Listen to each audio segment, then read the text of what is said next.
From Governor's Comedy Club in Levittown, this is Sports Bash presented by TicketBash.com. TicketBash.com, where memories are made affordable and where you'll never pay a service fee. Check out TicketBash.com for some great flyaway packages coming up, including Jets versus Dolphins in Miami and Giants versus Falcons in Atlanta. If you're a fan of the Jets and Giants and you could stomach that, that's a great trip if you want to go on either one of those trips.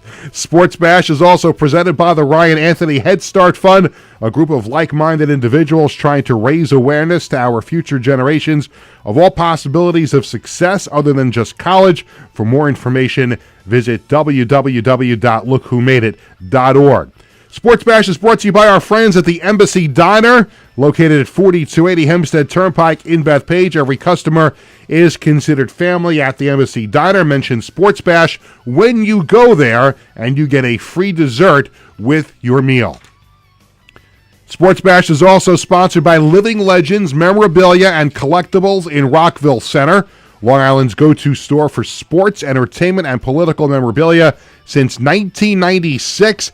They're also available for charity auctions. Mention Sports Bash when you come in. Get a free autographed 8x10 photo. Give Warren a call at 516-826-4000. Here's a little sneak peek. We're going to hear from Warren on the show in just a little bit. We're also brought to you by Bearcat Billing Service, your trusted partner in medical billing. Experience the Bearcat way, personal, professional, and tailored to your needs. Give Gary a call at 516-796-2400. Tell him Sports Bash sent you. And by the Marty Lyons Foundation, the official charity of Sports Bash Media. For more information, go to martylyonsfoundation.org. And finally, by Collaborate Studios, a content marketing production facility. For more info, call them at 516-509-8277.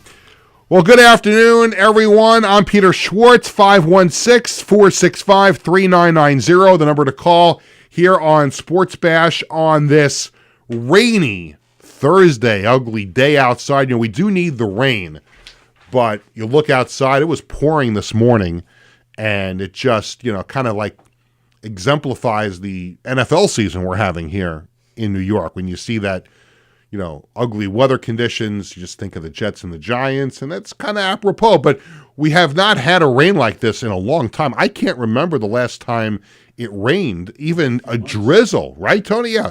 Tony Walker spinning the dials for me after another great Knock 'em Dead comedy show. So make sure you listen to that every Monday through Friday at 11 o'clock here on Govs Comedy Club podcasts. And he's coming back after the show because he put the pressure. I was driving in to do the show, and I hear him talking to his guests about coming back at 2:15. And the last few shows, I've been going overtime.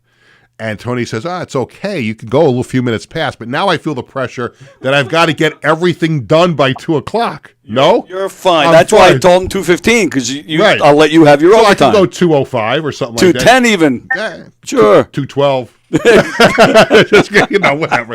No, I don't think I'm going to go that far over today. But we do have an action-packed show on Sports Bash today. Make sure you're subscribing to Govs Comedy Club podcast on YouTube so you can comment along on YouTube if you'd like to do that. Sometimes you're a little bashful maybe to call a talk show or sports talk show, so you can comment. I've got the chat up. I remember to open up the YouTube chat and turn the volume down on my phone before the show started.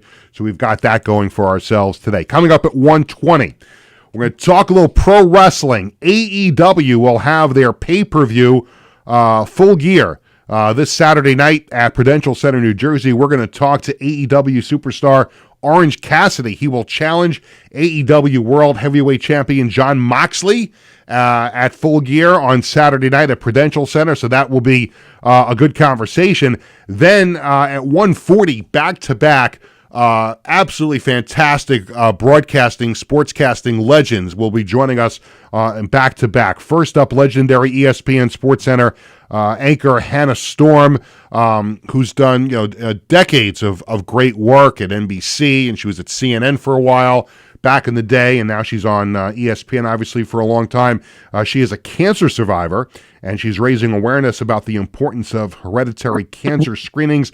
like the MyRisk hereditary cancer test. We'll also talk a little sports with her as well. Knicks and Nets we can bring up with her as well. And at 1:50, I'll be joined by Apple TV Major League Soccer play-by-play announcer Steve Cangelosi, longtime play-by-play announcer for the New Jersey Devils, stepped away from that a few years ago and was a longtime announcer for the Red Bulls on MSG Networks until the league took the whole TV package to Apple a couple of seasons ago, and he's on the call for Saturday's Eastern Conference semifinal game between the Red Bulls and NYCFC at Citi Field.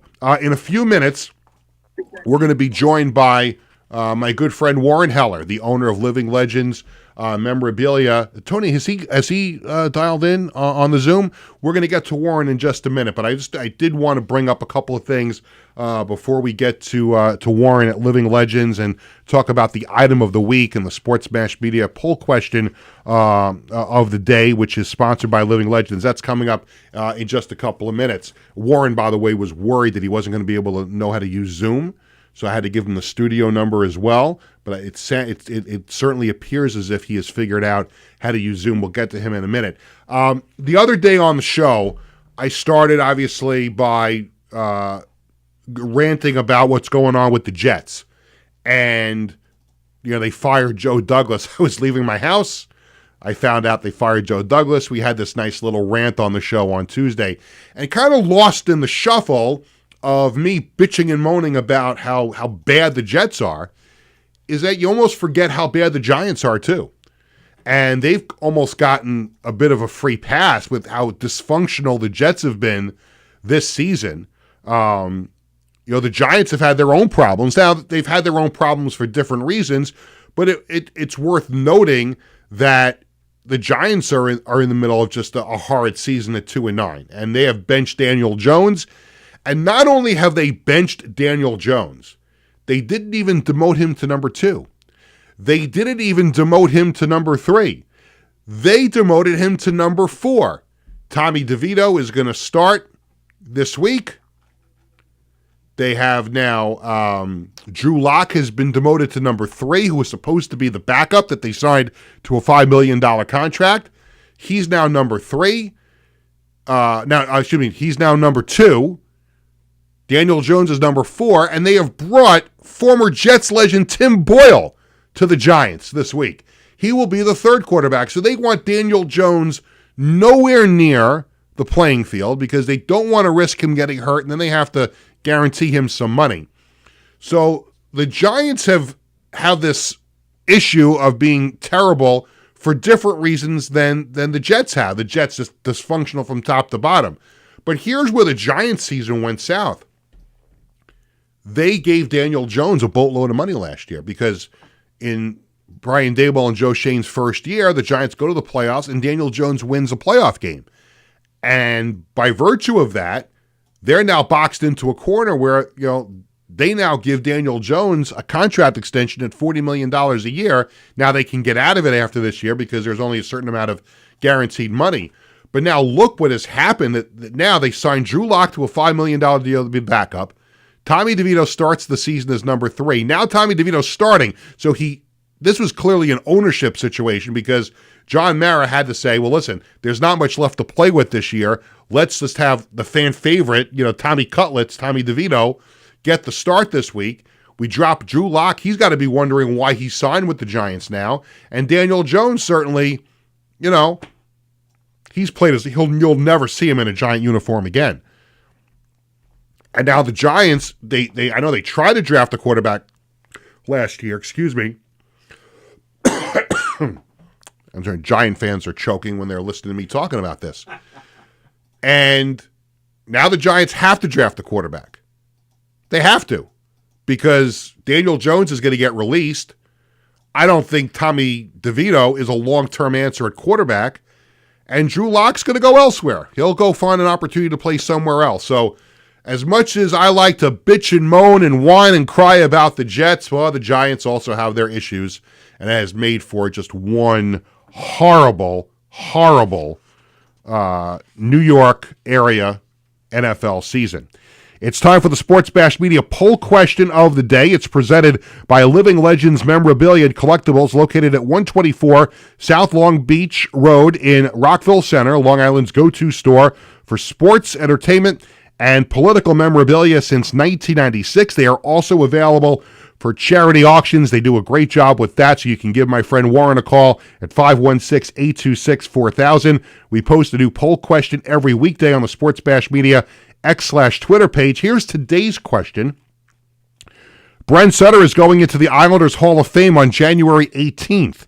Here's the question. Who should be the next Islanders player to go into the Islanders Hall of Fame? And the four choices are Pat LaFontaine, that would be my choice, Stefan Pearson from the Stanley Cup years, and Josh Bailey, who is now an ex-Islander and has not caught on with anybody else, and in the top 10 in Islanders scoring and games played, so he would be a candidate. And then the fourth choice is other. Comment below. So again, I have to reiterate, because we've had issues in the past with these polls on this show and the old show at the other place, where I make the poll question, and if I have other as the choice and you click on it, you have to comment below. By just clicking other, I don't know who you're voting for. So if you click other, am I wrong here, Tony? Like if you click other, like you have to answer the question. So right, so like you could say Ziggy Palffy, you could say I don't know, Pierre Turgeon, Eric Fichaud, like any of these people that played for the Islanders. If you click other, you have to comment below. Now, late 90s, I'm involved in a sports radio show here on Long Island on WGBB.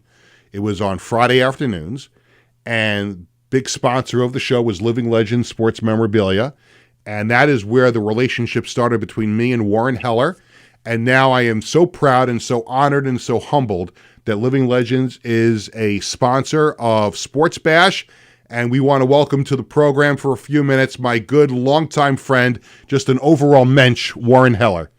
And did we lose Warren? No. Peter, I'm here. Oh, there you are, Warren. We're just trying. There he is. There he is. How are you? I'm doing great. I thought we lost you here because I always commend Tony on a job well done, but I thought we lost you for a second. Nope, I'm here with you. There you go. How are you?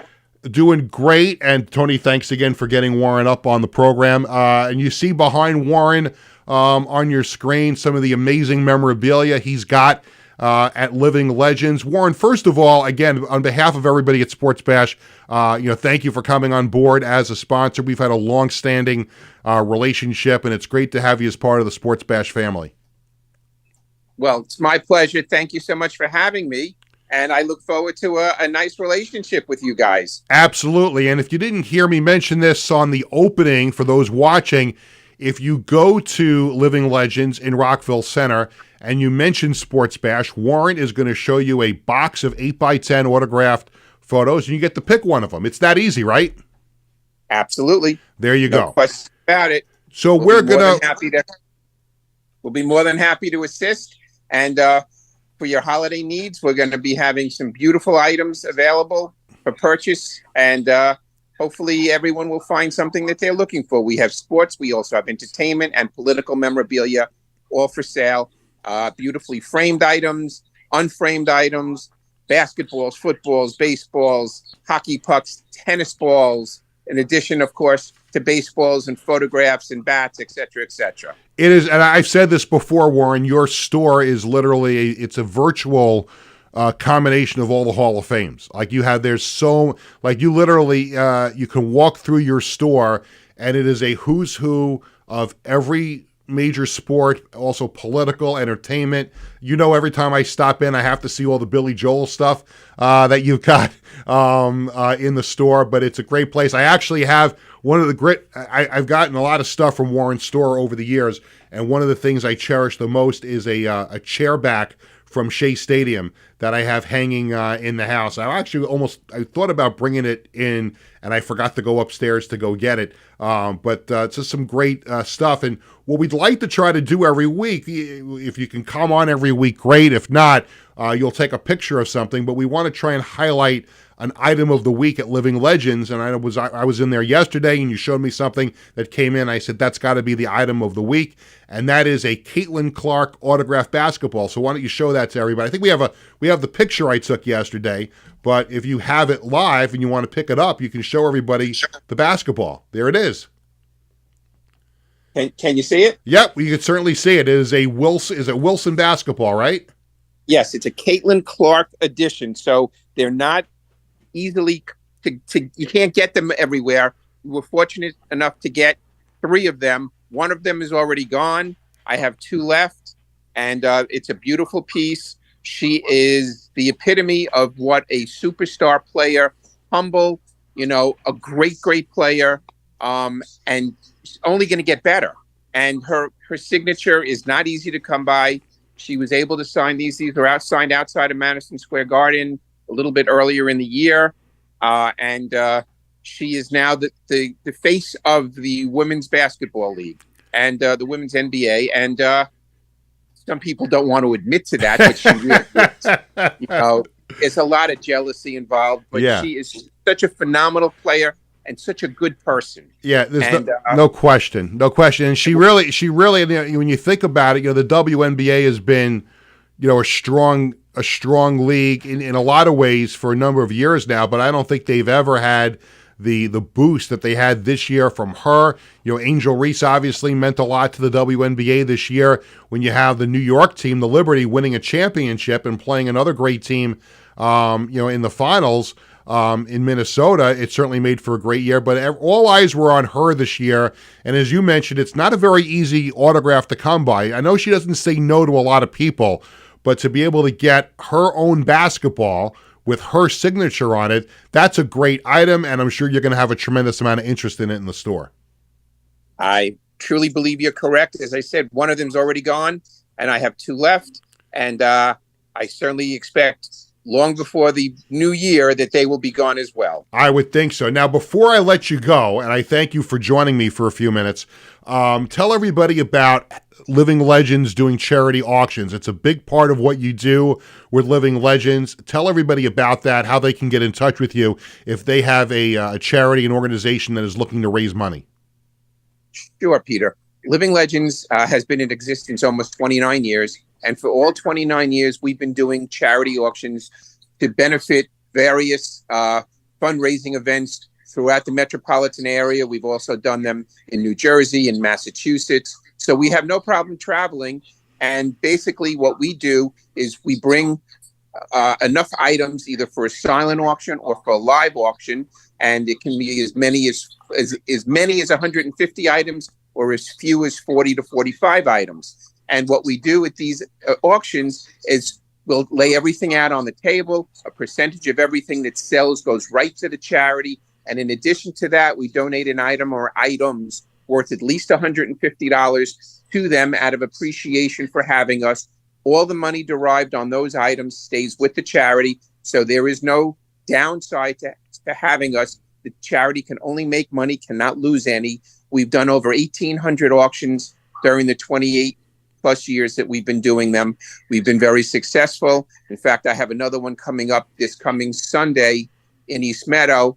And I've heard of East Meadow. I grew up there. Yes, I did. So did I. Yes. We both went to East Meadow High School.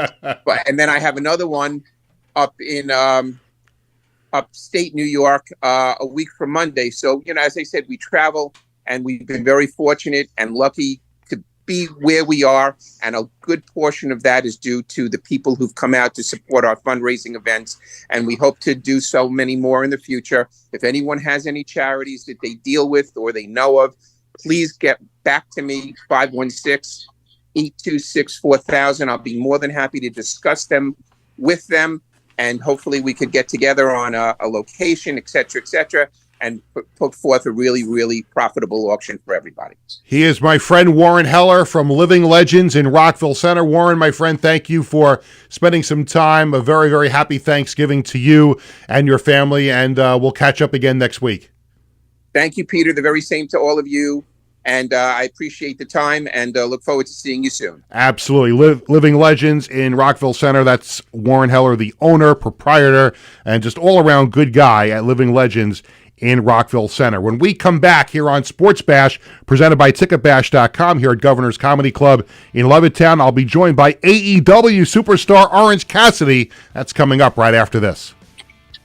Hi, I'm Peter Schwartz. And I'm Vinny Tickets. We want to take a moment to talk about our fantastic sponsor, the Embassy Diner. Embassy Diner has been a beloved staple in the restaurant industry for over 50 years. And the great thing about it is when you walk through the door, you're not a customer, you are family. Every visit promises to be filled with warmth, love, and respect. And here's an extra treat. If you mention Sports Bash during your visit, you enjoy a free dessert on the Embassy Diner. Come on down to the Embassy Diner, where great food and great company are always on the menu. Visit the Embassy Diner, located at 4280 Hempstead Turnpike in Bethpage. Hi, I'm Peter. Living Legends Memorabilia and Collectibles is the best place to find autographed entertainment and sports memorabilia.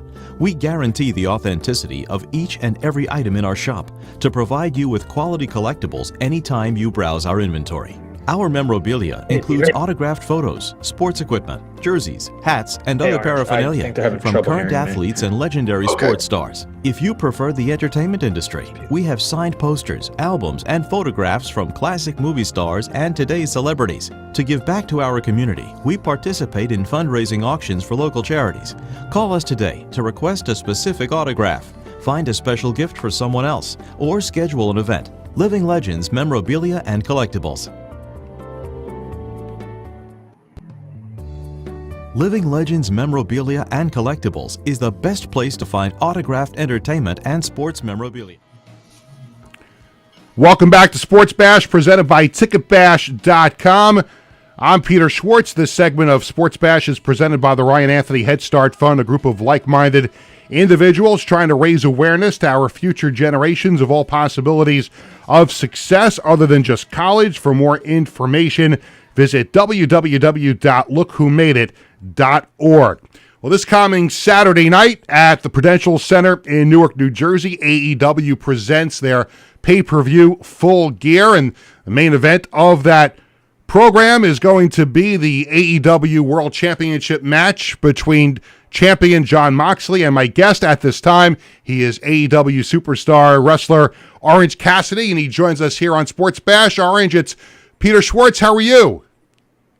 I'm as good as I can be, Peter, after getting beaten up for a month leading up to this match. So, yeah, this is going to be, as Jon Moxley has promised, something heinous is going to happen on Saturday, and I know he has promised that is going to happen. So, for you as the challenger, and with everything that you've gone through in recent weeks, how much are you looking forward to the match, and are you concerned at all about this heinous thing that Jon Moxley has promised? So I am concerned about this heinous thing, but see, the problem is my strategy going into this is no secret, is to make sure he doesn't do that heinous thing. Throughout the months leading up to this, he's always had his gang there with him, teaming up on me, but this Saturday it's just me and him. And how does he not know that I'm going to do a heinous thing too? I promise to you it will be a bloodbath. Yeah, this is going to be a good one. There's no question. For the people who come to the Prudential Center or watch it on pay-per-view, this shapes up as one of the great matches in all of professional wrestling this year. For you, this opportunity, you've been twice an international champion with AEW, and now a chance to win the biggest prize in the company. You've worked hard a long time in the world of professional wrestling. To have this opportunity to be in a venue like this, in a match that's got so many eyeballs on it, what does it mean to you personally and professionally?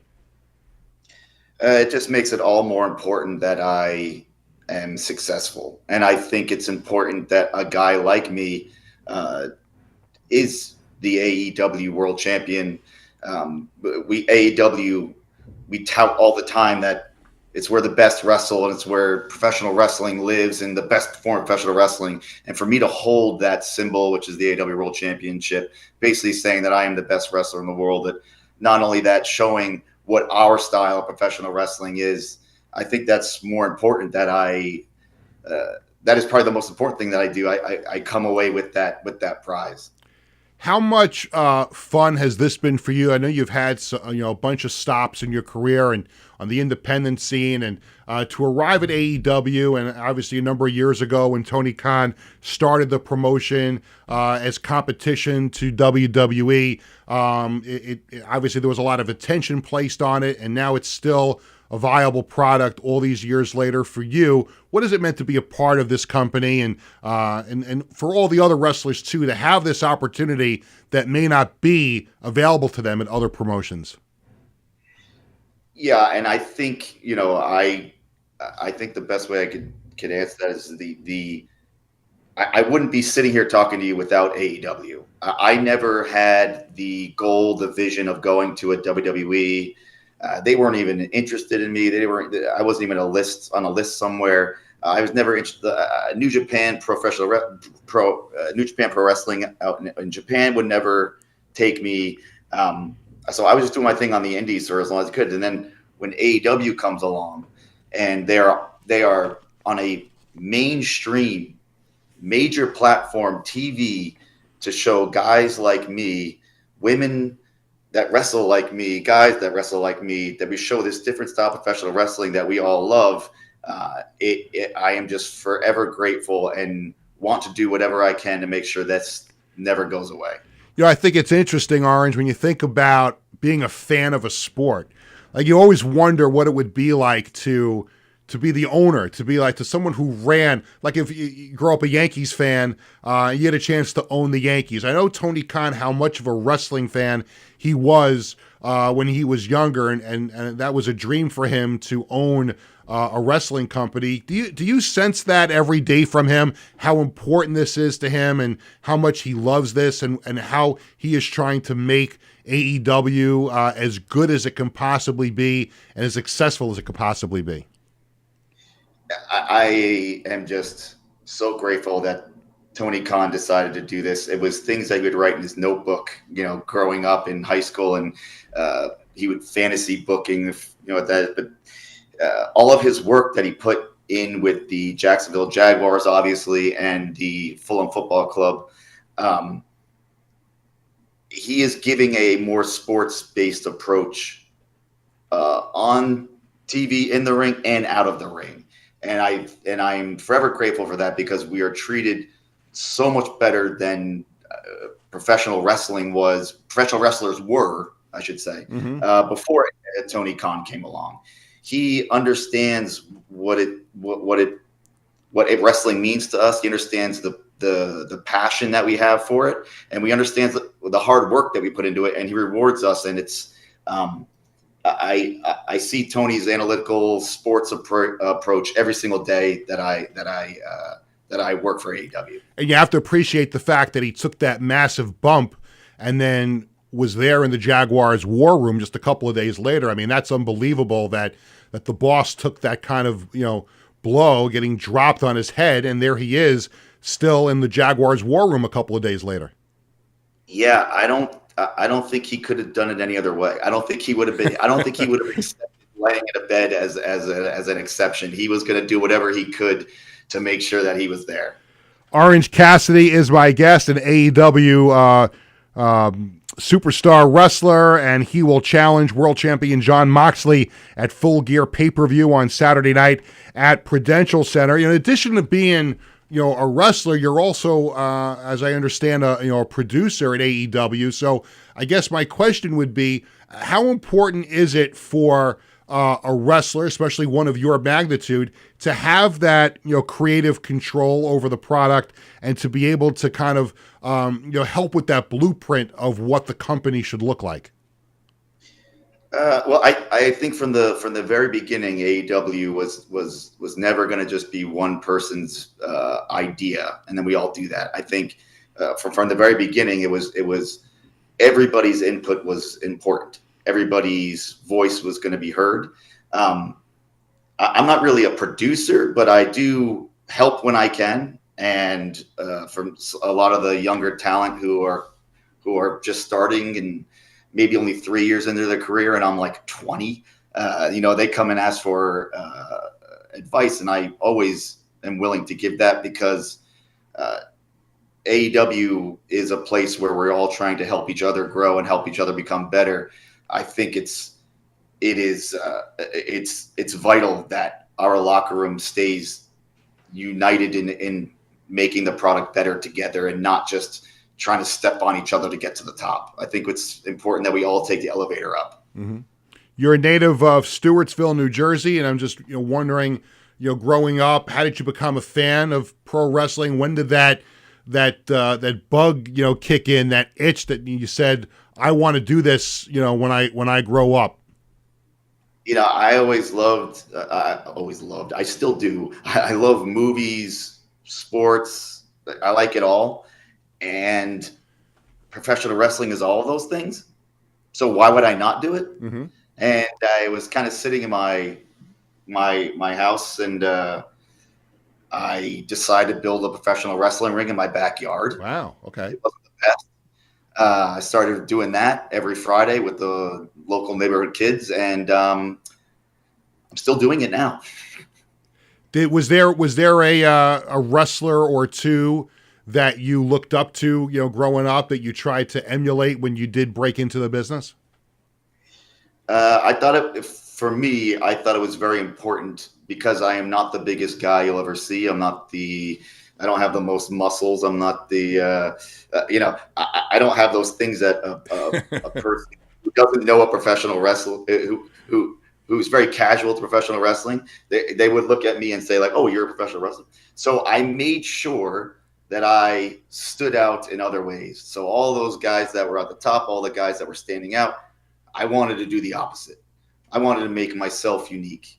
And I wanted people to say that Orange Cassidy is Orange Cassidy. There is no other Orange Cassidy. And I take a lot of pride in that. Let's circle back to the match coming up on Saturday night with Jon Moxley.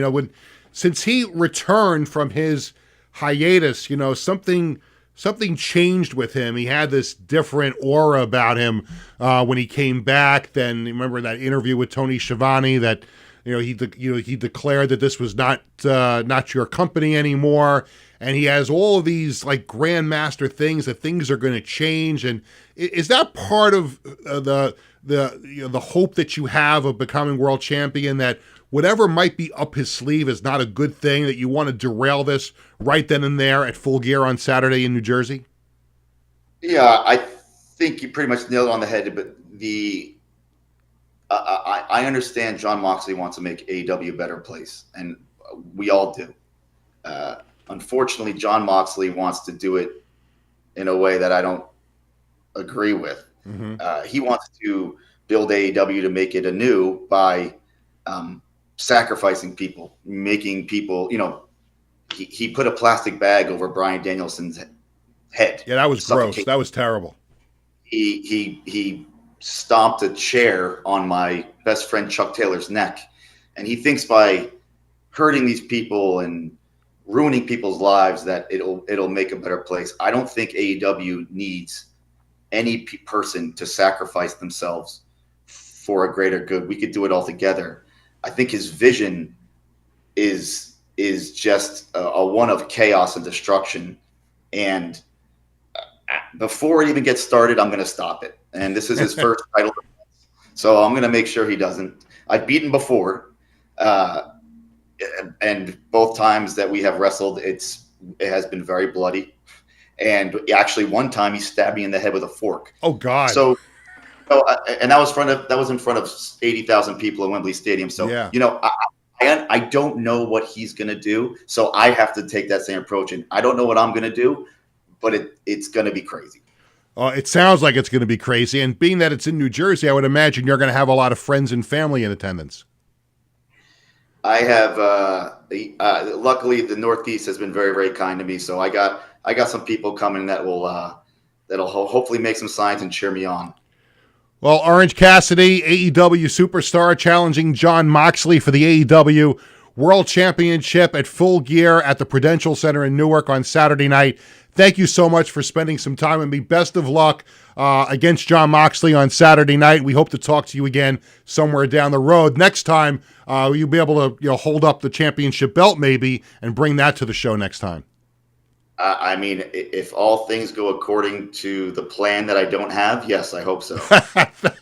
That's awesome. Good luck on Saturday, and thank you for spending some time with me. Thank you very much.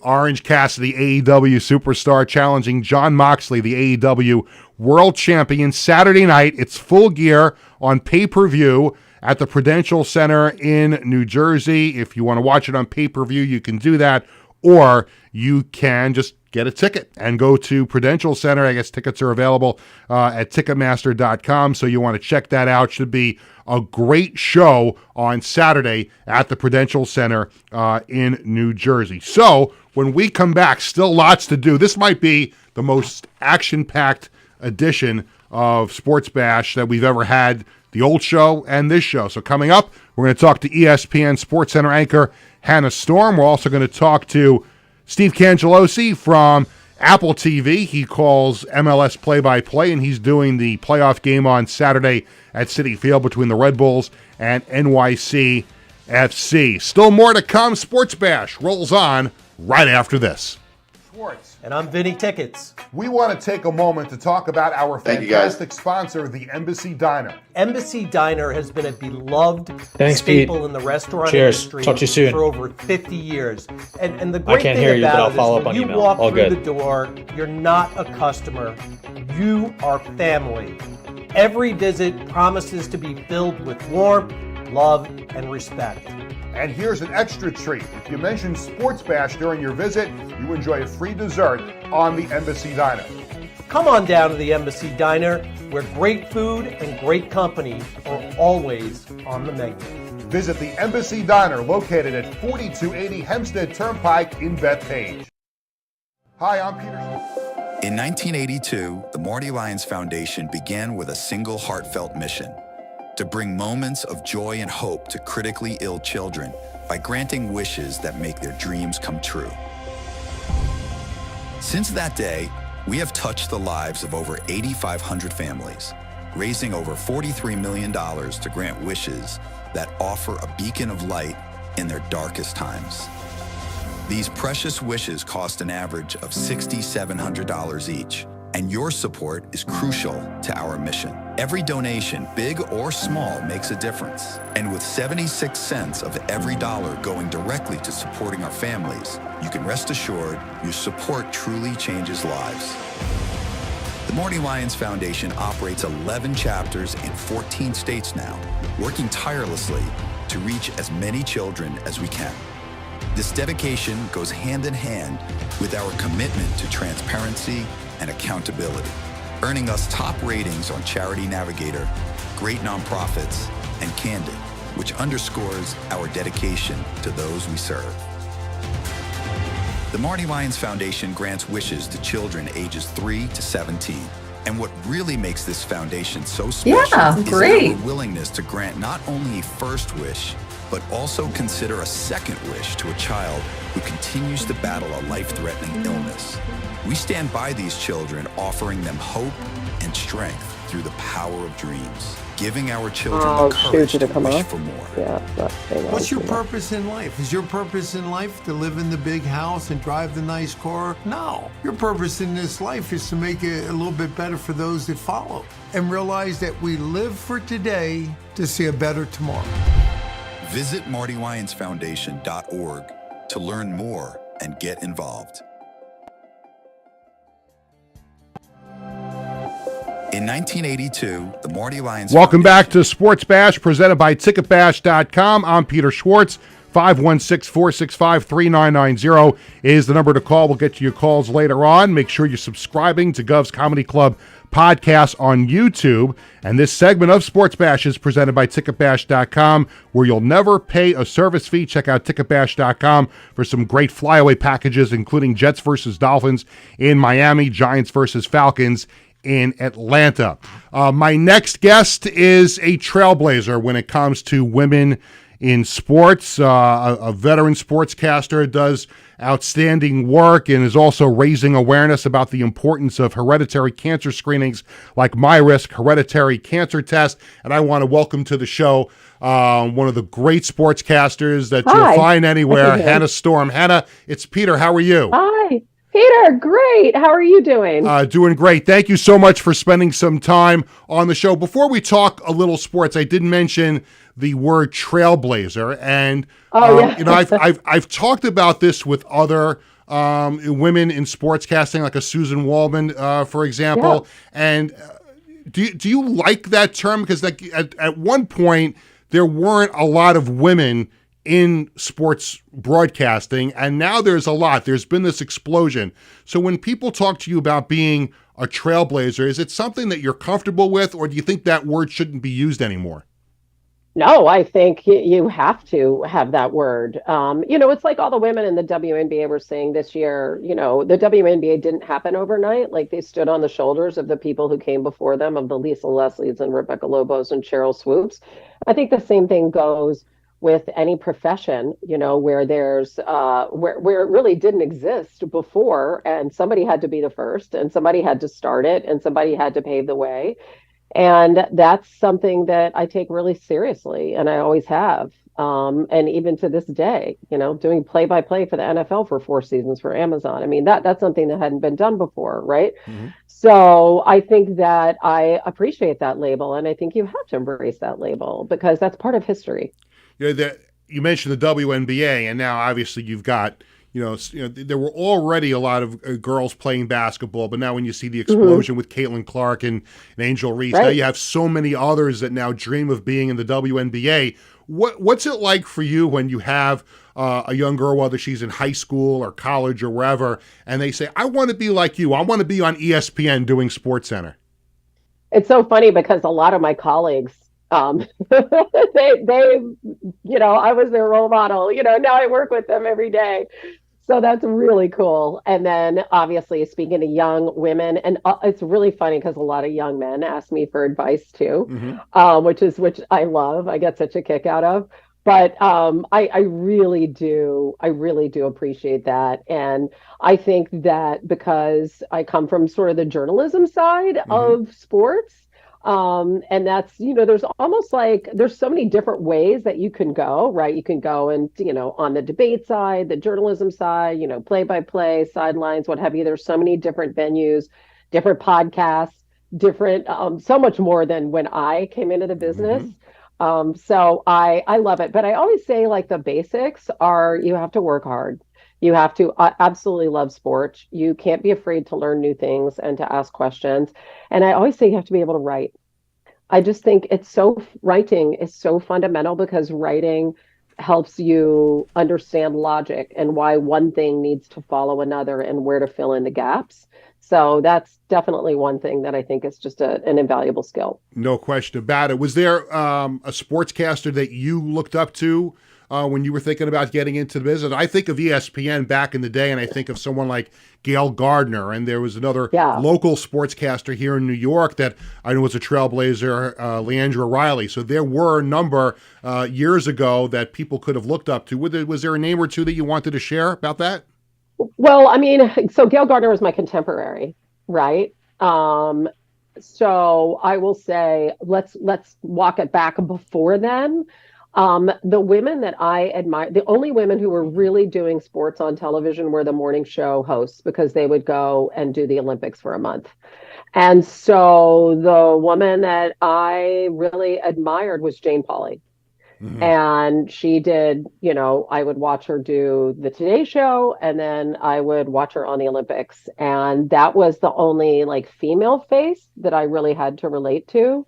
So I would say for me, it was Jane Pauley, who, by the way, is still going strong, which I love. No question. And Hoda Kotb is leaving the Today Show, and I know kind of an inspiration she has been, not even to just women, but to everybody. She is so likable and has done such a great job. And I'm wondering what your reaction was to her announcing that she was retiring from that.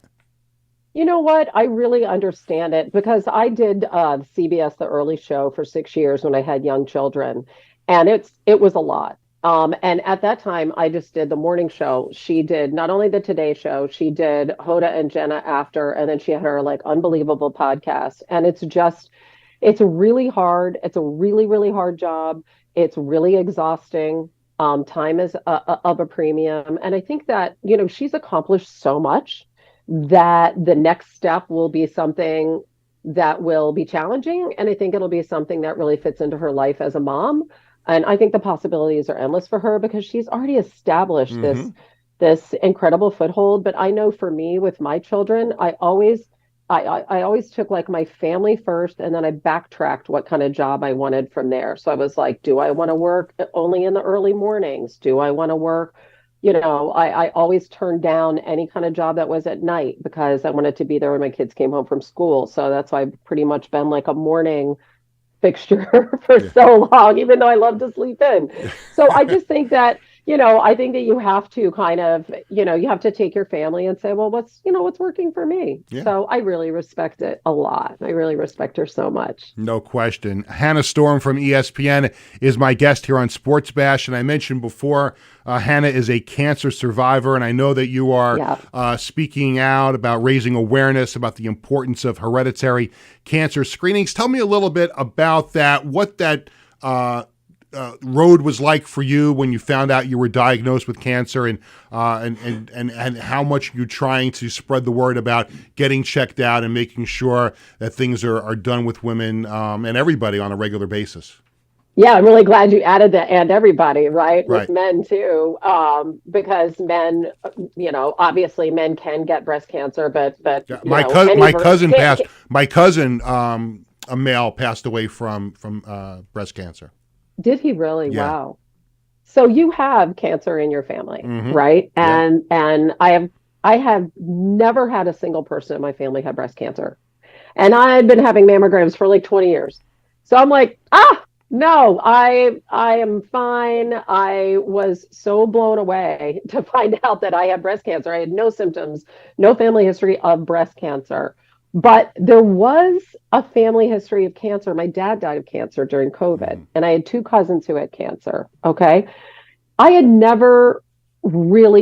understand genetic testing, and it sounded kind of like just something out there and something that wouldn't pertain to me and so forth. But as soon as I got diagnosed with breast cancer, I got genetic testing, which, by the way, costs $99, but 90% of people don't even pay that because almost all insurance covers it. So it's in 90% of the cases, it's free. And what it's able to do is have you understand your history. So there's a super quick quiz on myriad.com/knowyourhistory that you can fill out. You know what I didn't realize? It's both sides of your family. So not only your mom's side of the family, but your dad's side of the family is like super, super important. So there is like a really quick quiz, and then you can ask your provider to do the testing for you. You can do the testing online. If you don't want to do that, it's a simple blood test. And literally for all of these cancers, it can tell you, do you have a genetic mutation of any kind? Are you at risk for any cancers, and what's your risk level? And then that really helps you make very informed decisions later on. And it's what helped me when I got diagnosed with breast cancer. Okay, do I have a gene mutation? Do I have the BRCA gene? Well, let's do this test. We found out like everything like very quickly within a week. No, you don't. Okay, what are we going to do? Okay, let's have a simple surgery. Let's have a lumpectomy. Okay, great. Like it really helped me. It gives you a roadmap. You know what I mean, for your health.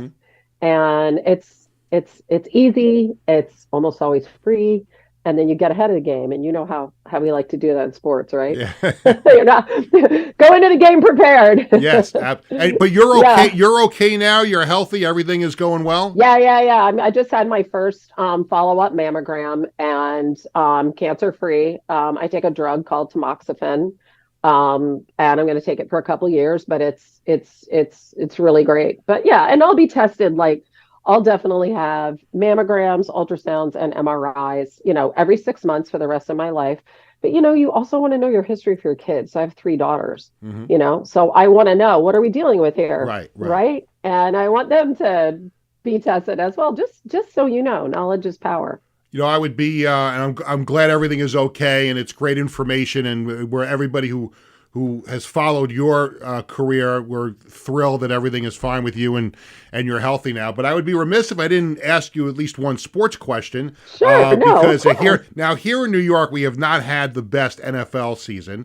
Oh, It's just been.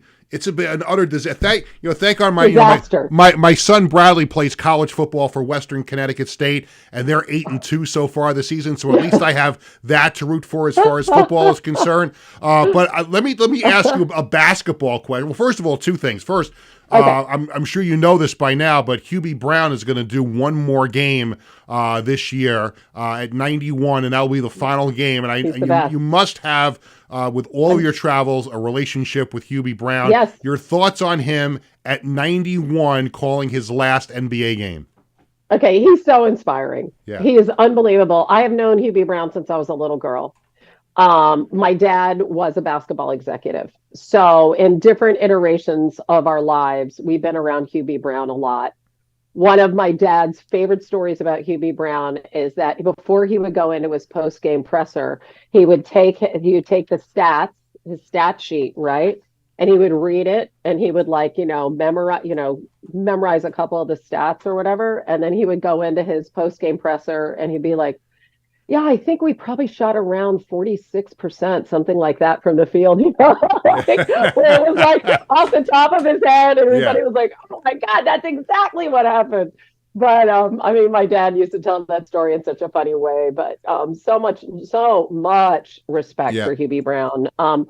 And I think, I love that he's doing this at 91 because he is just one of those people that has managed to stay relevant for so long because he's so hardworking, knowledgeable, and good at what he does. And I think that's a really great example for just our aging population that, how much you can give back to society. And I think it's really cool. I'm really glad you brought that up. Yeah, absolutely. And when it comes to uplifting teams in New York, I think I'll start with the Knicks. Because they had a great run last year, made some changes, and I know they've had their struggles a little bit back and forth, but they blew out the Suns last night. Your thoughts on the Knicks now with Karl Anthony Towns and their chances to compete now with the Celtics in the Eastern Conference? I like Cat. I love Cat. He's one of my favorite players. He's from here. He's from New Jersey. As you probably know, his dad has come back to coach his high school alma mater. I spent time with Kat, his parents, and his beautiful mother, God rest her soul, whom he lost during COVID. I love the fact that Kat is back in New York, but he hasn't seemed to assume, players can't always come home. And he has not seemed to assume any of the pressure of being back in New York. I think because he walks into a really good situation. He walks into a solid situation, not one where he has to be the savior. He's going to come home and he's going to rescue the Knicks. The only thing is, my husband and I were huge, my husband and my daughter were huge Knicks fans. And I was like, the only thing is I would like them to keep that rotation big. Yeah. Right? I feel like their rotation, when you keep a small rotation, then you can have what happened at the end of last year, which is the injuries. And so that's my one of the things I love about the Knicks stars is they play all the time. Yeah. And that just doesn't happen in the NBA. And that's really cool. It's great for fans. I would just no load management. No load management. Yes. No, but I'm talking about just minutes. Yeah. I like it. For me personally, I like it when the Knicks play a lot of their players. Yeah. So that's and obviously beating the Suns, with that big three has not really come to fruition there for Phoenix. And some of that has to do with injuries too. So, I think you walk a fine line. Are we going to be there for the fans? Let them see our stars every night. And God bless you for doing that, but also making sure that they're not getting too worn out. Hannah, I've been in broadcasting now for 35 years. Unfortunately, I'd never met or spoke to you before today. Yeah. I am so glad we connected. I can't thank you enough for spending some time on the show and hope we can touch base again somewhere down the road. Yeah. And listen, when all your fans out there are watching their games and you're around a lot of family here for the holidays, just talk about, who had cancer, who didn't, like just know and go on this myriad.com, just like fill out that survey, just make that like just part of being together and caring about each other. Absolutely. Thank you, Hannah Storm, Thank you. and happy Thanksgiving and happy holidays to you and your family. You too. It was a pleasure. Thank you. Awesome. Hannah Storm from ESPN. That was awesome. Well, from one awesome, we go to another awesome, and we've got quite a matchup in the Major League Soccer playoffs on Saturday at Citi Field. It's going to be the Hudson River Derby for the first time in postseason play. It's going to be the Red Bulls and NYCFC in the Eastern Conference semifinals. And on the Zoom to talk to me about it is a man who will call the play-by-play for that game on Apple TV, a longtime friend of mine and a colleague, and so excited to welcome to the show Steve Cangelosi. Kanji, it's Peter. How are you? I'm fine, Peter. That's a tough act to follow. I caught about the last 7 minutes of your interview with Hannah. Very important stuff, and she's been one of the best for a long time. Yeah, she is. She was really terrific and a great story, and glad she is doing okay. How about you? Before we talk about soccer, we haven't spoken in God knows how long. I mean, you left the Devils a few years ago, and you were doing Red Bulls. I would see you at Red Bull Arena from time to time, but it's been a while. How are you doing?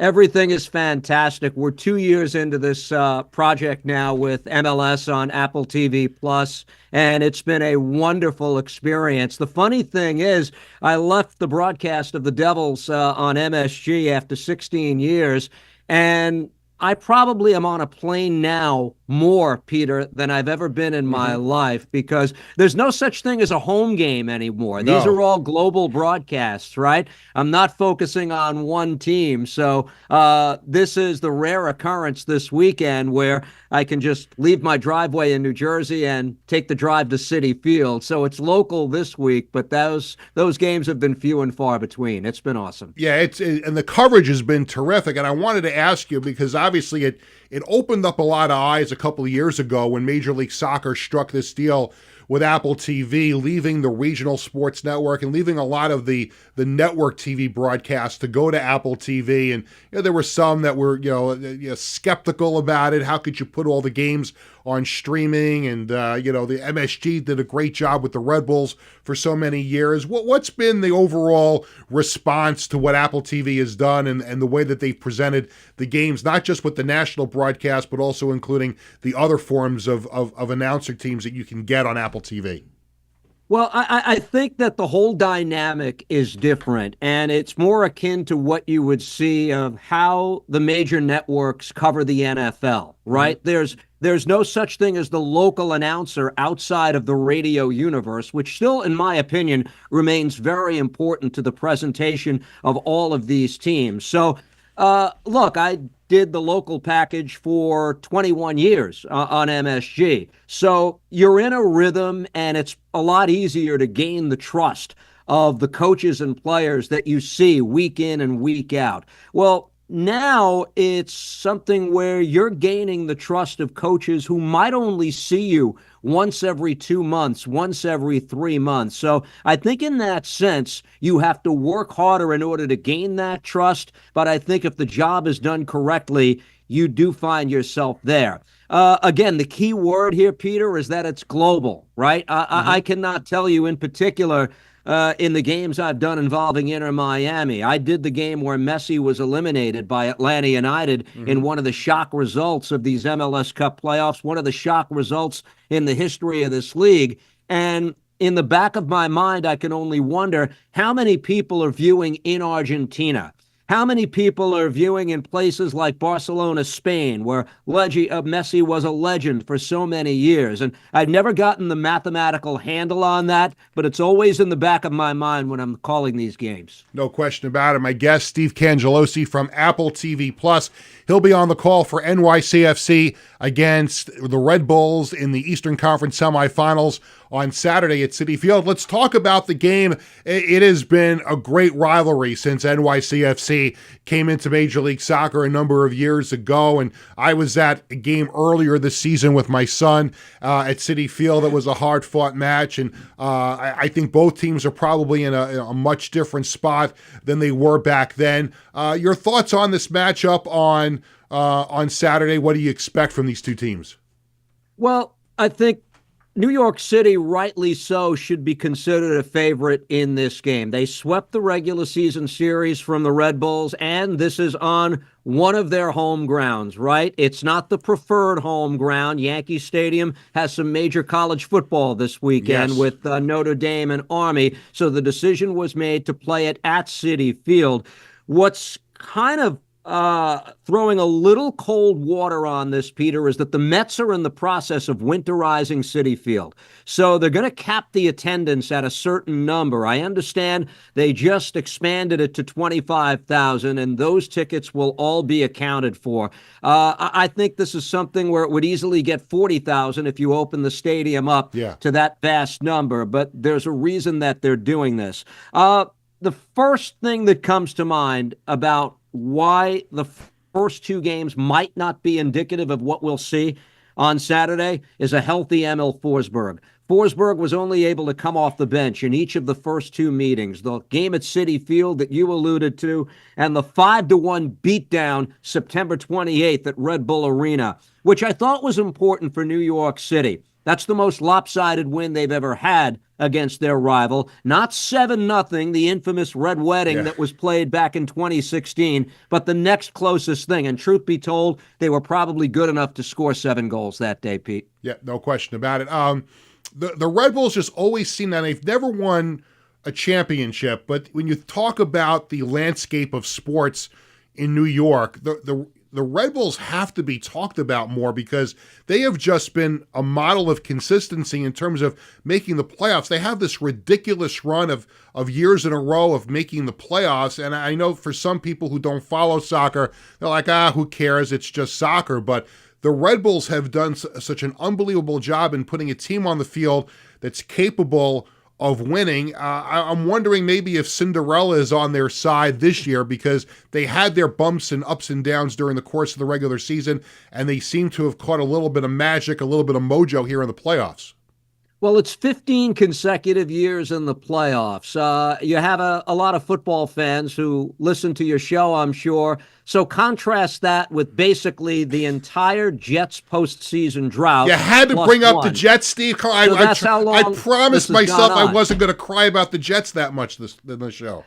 Okay, but there's something to be said to your point about where they're going with this. And but you know, I think in all fairness, Peter, when you talk about this rivalry with New York City, I think any sensible Red Bulls fan would trade that streak for one MLS Cup. And that's where the envy comes into play here because New York City in its 7th season lifted the trophy. The Red Bulls are in their 29th season and they're still, chasing the golden goose here. So, that plays into, I think, the emotion of the rivalry. I think it's fair to say these teams don't like each other, okay? And I think that plays into what we're going to see on Saturday. And I think it's important mentioning that because I think keeping emotion in check is very important. In the 2 games this year, the Red Bulls conceded early in both, in the opening minutes of both games. That can't happen again because I think if it happens on this stage, they might not get off the mat. I wanted to make sure I asked you this before I let you go. How much do you miss the Devils? I miss it a lot. I still keep in touch with a lot of the folks that I worked with, and I still follow the team on an almost day-to-day basis. When I can watch, I do watch. And one of the hard things about stepping away when I did is that I knew, and I think any sensible hockey fan knew, they were on the verge of turning the corner. They were on the verge of seeing Jack Hughes enter the early stages of his prime. Nico Hischier really start to come into his own as one of the best two-way forwards in the league. And here we are now. They slipped up last year, but I think a lot of that had to do with the loss of some key players like Dougie Hamilton due to injury. They're in, I think, a very competitive Eastern Conference. I would be shocked if they're left out of the playoff dance again this season. But I think I miss the people most because I think there's that old adage, hockey people are the best people, and I think there really is something to that. The family is what I miss the most. Well, Steve, I can't thank you enough for spending some time with me on the show, and congratulations to you on all your success in the business, and have a great call on Saturday on Apple TV, Red Bulls and NYCFC. It has been way too long since we spoke. Hope it's not that long again. Thank you so much, Peter. Good luck to you, okay? Thank you. Steve Cangelosi from Apple TV Plus. They will have the Eastern Conference semifinal on Saturday between the Red Bulls and NYCFC. That should be a great game. I have gone a few minutes of overtime. Again, I know Tony's got some very important plans coming up in a few minutes, so I am going to wrap this up fairly quickly. Let me just tie up a couple of loose ends before I get out of here, if Tony will indulge me. First of all, good luck to Stony Brook's football team on Saturday against Monmouth in their regular season finale. Head coach Billy Kosh earlier this week, we neglected to mention this on the show on Tuesday, he won a Coach of the Year award the other day that was voted on by the AFCA, the Coaches Award, awarding Coach of the Year for 1AA, and we wish him congratulations on that. We wish Stony Brook the best of luck on Saturday against Monmouth, and they are in line for a playoff spot. The selection show will be on Sunday. I'm told it's possible, depending on how the voters vote, they could get a home game in the first round. So we'll have to stay tuned for that. But at the very least, you go from 0-10 last year with the old coach to now you are 8-3 and a chance to go to the playoffs. That's an unbelievable job by Billy Kosh. And you want to stay tuned today or tomorrow. I don't know when Greater Long Island is going to post it, but I did write a story about Stony Brook football for GreaterLongIsland.com. It's going to get posted today or tomorrow, so look out for that. Obviously, goes without saying when we talk about college football, and I mentioned this the other day, my son Bradley in Western Connecticut State, they're going to play Alfred on Saturday in an ECAC bowl game at home in Danbury, Connecticut. So looking forward to being at that, and best of luck to Bradley and the Wolves in bringing a trophy to Western Connecticut State on Saturday. If you don't mind me, Tony, if I could take a minute of your time. Of course. You are a man of the people. I like to think you're a man of the people. I don't know what people that is. I wanted to bring this up because something happened to me last night. Okay. And I wanted to run this because maybe I'm crazy. Maybe I'm a lunatic. Well, and I think too much about these things. So it's Wednesday night. You know what Wednesday is at Carvel, right? Yeah, it's buy one, get one free. Buy one, get one free, right. Yeah. So every Wednesday, my family and I get Carvel for dinner. Buy one, get one free. And my wife and I, sometimes we go together to go pick it up if we're out doing something. Sometimes she'll go pick it up. Sometimes I'll go pick it up. But very nice assortment of people who work in the Carvel that we go to.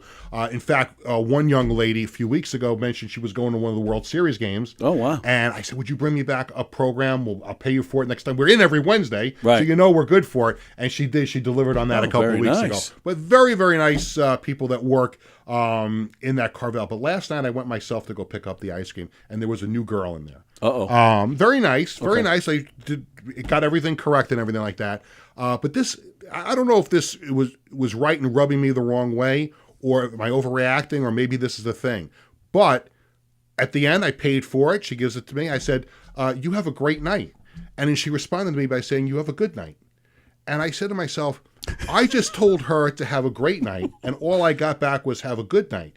And I'm thinking to myself, I would have liked a you too, or you have a great night too, or something like that. And here's my question. Am I thinking too much about this, that she didn't say have a great night?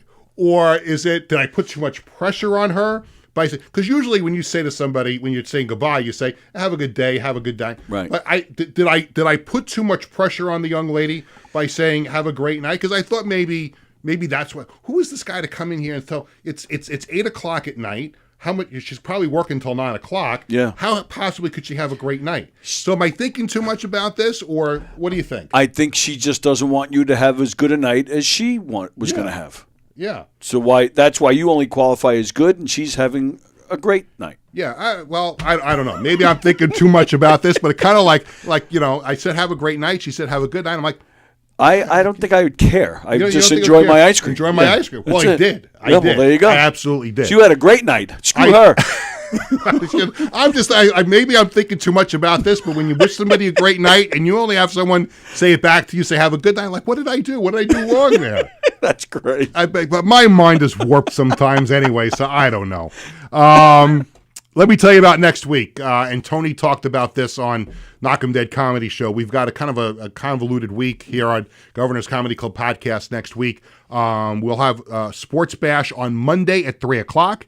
And then again on Wednesday at 1 o'clock. On Wednesday's show, we're going to be joined by Mike Del Giudice from Billy Joel's band. So I am looking forward to that on Wednesday. So that will do it for this edition of Sports Bash presented by TicketBash.com. Thanks to my guests, AEW wrestler Orange Cassidy, ESPN SportsCenter anchor Hannah Storm, and Apple TV MLS play-by-play voice Steve Cangelosi. Thanks to Tony Walker and everyone here at Governor's Comedy Club in Levittown. Sports Bash presented by TicketBash.com and the Ryan Anthony Head Start Fund. Sports Bash is sponsored by the Embassy Diner in Bethpage, by Living Legends Memorabilia in Rockville Center, by Bearcat Billing Service, the Marty Lyons Foundation, and Collaborate Studios. For our entire crew, I'm Peter Schwartz. Thanks for watching. Sports Bash returns Monday at 3 o'clock.